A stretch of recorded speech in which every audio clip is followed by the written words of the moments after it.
Hi, what's up YouTube? In today's video, I'm going to show you what I'm going to do to fix this Roper dryer. The parts I'm going to be using in this video, I'll leave them in the description below. These are the replacement parts that I bought just to try to troubleshoot. This is actually a kit that I bought that came with all 5 of these things. So you have the heating element, a couple fuses. This is a thermal fuse. I believe the thermal fuse is bad. So the symptoms I'm having is there is no power, I guess, getting to the dryer, so it won't turn on.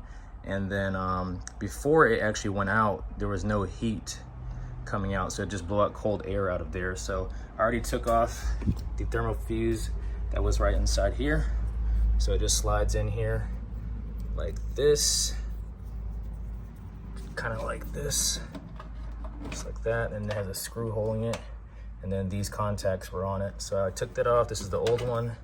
And the very first thing I'm gonna do is just replace it with a new one that I had in the kit. Again, all the parts I'm gonna be using is in the link in the description below of this video, but I'm gonna go ahead and plug this in here and see if it works. So the most important thing to do before you work on your dryer is to make sure that you unplug your appliance.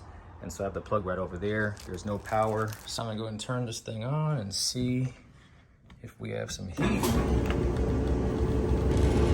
Wow. That's how it's supposed to look. And once I put that up in there, then it's going to blow out hot air. So if your dryer doesn't come on or doesn't heat up, it could be due to a bad thermal fuse.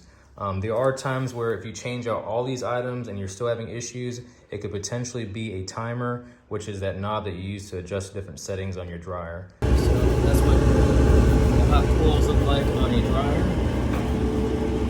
Enjoyed today's video, please be sure to like, comment, subscribe, and share this video. And as always, thank you all for watching.